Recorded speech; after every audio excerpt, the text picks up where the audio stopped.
제가 이 영상을 마무리하고 영상을 이어서 영상을 올려야 하는데 마무리하기 전에 또다시 재난 문자가 침투를 했더라고요.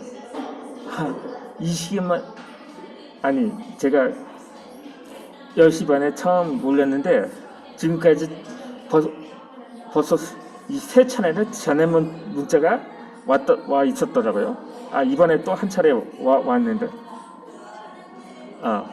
일부 국가에서는 백신 접종은 중장까지 했다고 하는데 정말 아무래도 이 자연 소멸되기를 기다리는 수밖에 없는 것이 아닌가 이런 막연한 생각도 들긴 합니다.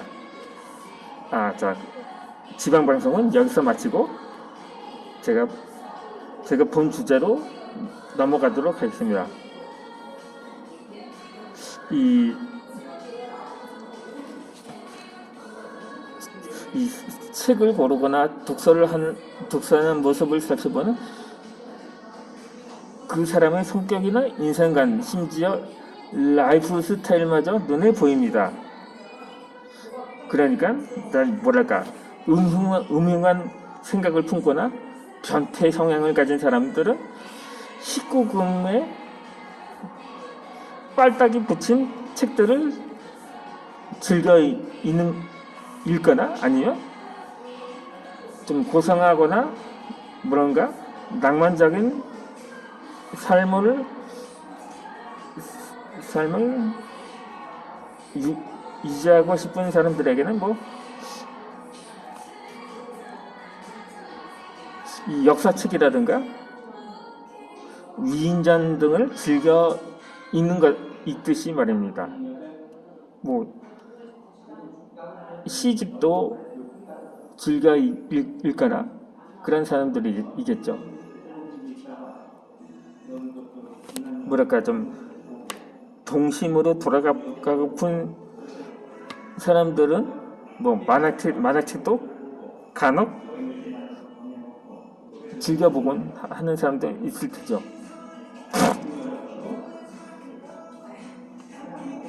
그러니까 어떤 것이 옳고 그르다는 기준은 없습니다. 하지만 이 독서를 통해서라도 이 다른 삶의 태도를 만들 수 있다는 건 확실한 거죠. 한 번쯤은 자신의 일상적인 독서법을 벗어나서 차별화된 스타일 독서를 시도해볼 수 있을 것입니다. 이건 그냥 독서법을 바꾸는 일이 아니라 이렇게 작게나마 용기를 낸 연습하는 일이라고도 할 수가 있겠죠. 그렇게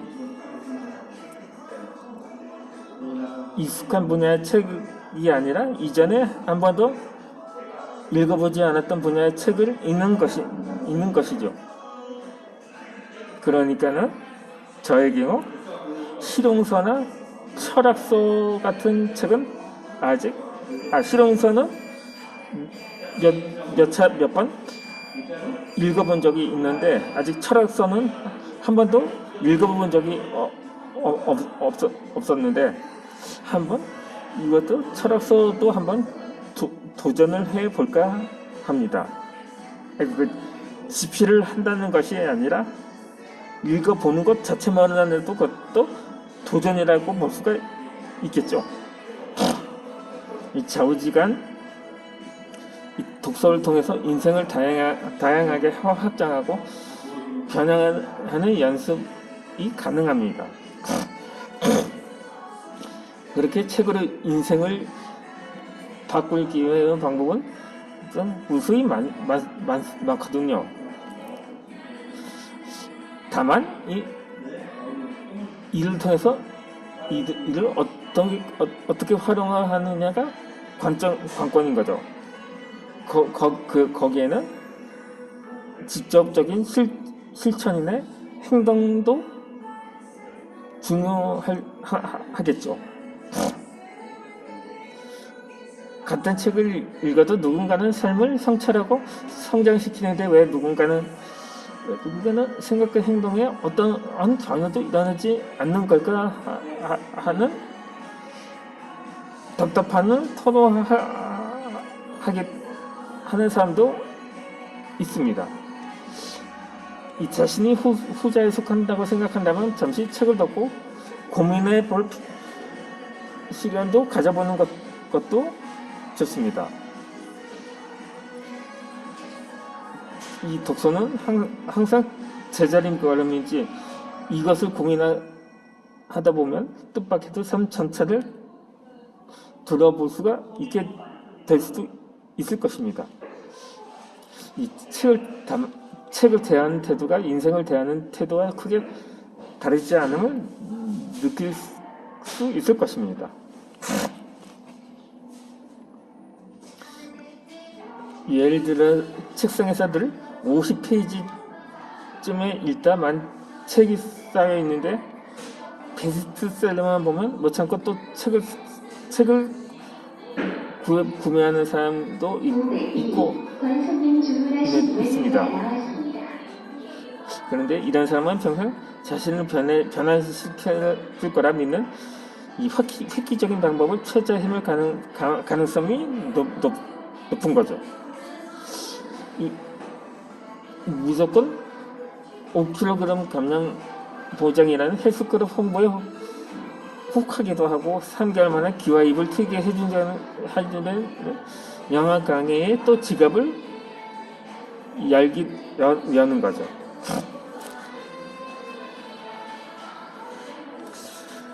제가 말하면 손을 사용하지 않으려고 마스크를 조절하려고 하는데 그게 좀 쉽지가 않네요.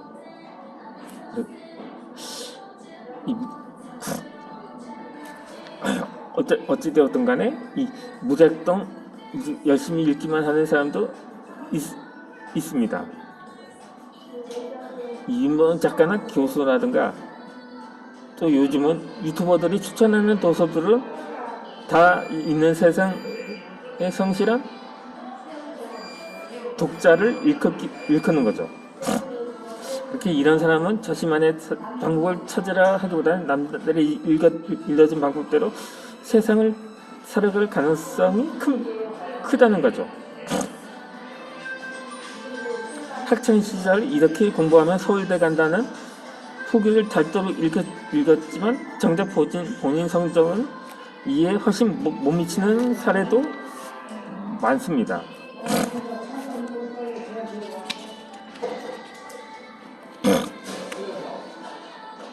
그러니까 남의 끌고 나가는 길의 끝에는 그 사람이 습관을 방법만 존재를 합니다. 그렇게 삶의 방향은 스스로 정하고 내 길은 내가 찾아가야 하는 것입니다. 이는 독서도 마찬가지인 거죠. 그렇게 해서 제가 지금까지 설명해드렸던 여러 도서법이라든가 동기부여들을 바탕으로 삼아서 책을 읽는 나만의 간절한 이유나 나만의 독서법을 발견하는 것이 필요하다고 봅니다.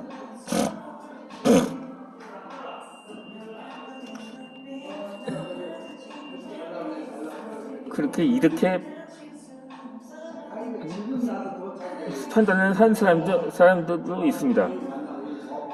그러니까는 경제적으로는 흑수저로 자랐지만 정서적으로는 금수저라고 말입니다. 그러니까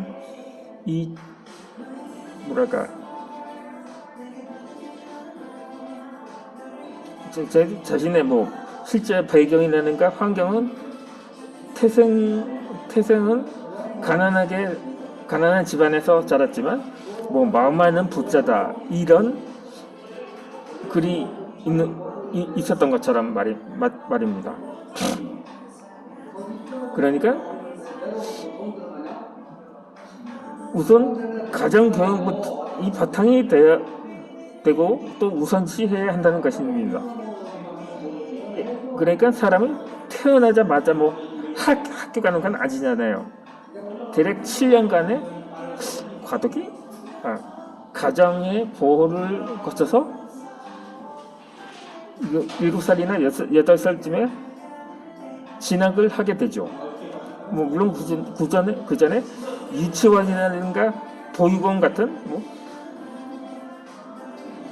교육기관이 존재해서 그렇다고 그것을 뭐 조기 교육이라고 볼 수는 없고, 그러니까 라떼만 하더라도 유치원부터 본격적인 교육을 받기 시작했었던 거죠.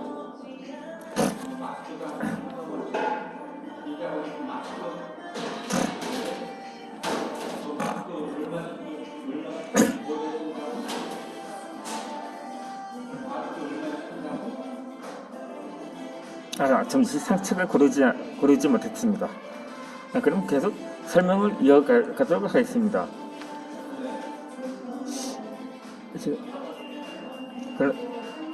제가 가정교육이 우선시 되어야 한다고 했듯이 뭐 이것은 세상적인 관점에서도 마찬가지인 겁니다. 그러나 이제 제 아버지께서는 처음에 술을 마시기 시작한 게 26살 때라고 합니다. 보통 20살 전후가 되면 술을 시작하게 되죠.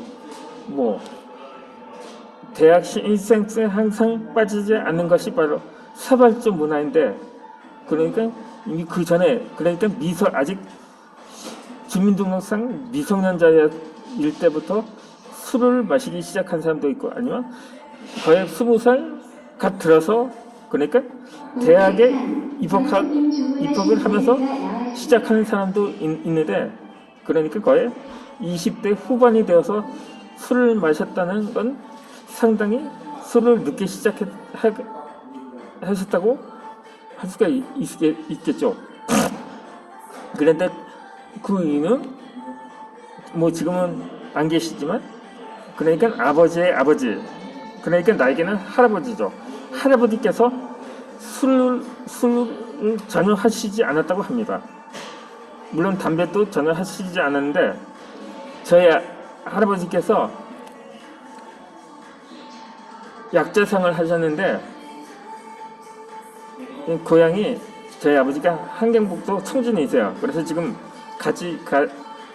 지금은 자유를 왕래하지 않고 그냥 사실 거의 뭐 실향민이신데, 할아버지가 계셨을 때 그 한 동네 토지 소유주였다고 합니다. 하지만 근데 할아버지께서 30살도 되지 않아서 사망을 하셨다고 합니다. 근데 당시 시대생활을 보면서 할아버지가 아편 중독으로 사망을 하셨다고 하는데, 사실상 과로사였다고 합니다. 그걸 일제가 완전히 악의적으로 왜곡을 해버린 거죠. 당시 과로사 한 사람과 아편 중독자는 당시 그 표정이 같다고 합니다. 아니 사후 살펴보면 그러다 보니까 아버지께서 충격을 받으든지 술을 많이 하시는 편이거든요. 마찬가지예요. 아버지가 독서를 많이 하는 사람이라면 그 자녀들도 항상 책을 가까이 하는 습관이 생긴다는 것입니다. 자, 이어서 영상을 올려드리겠습니다.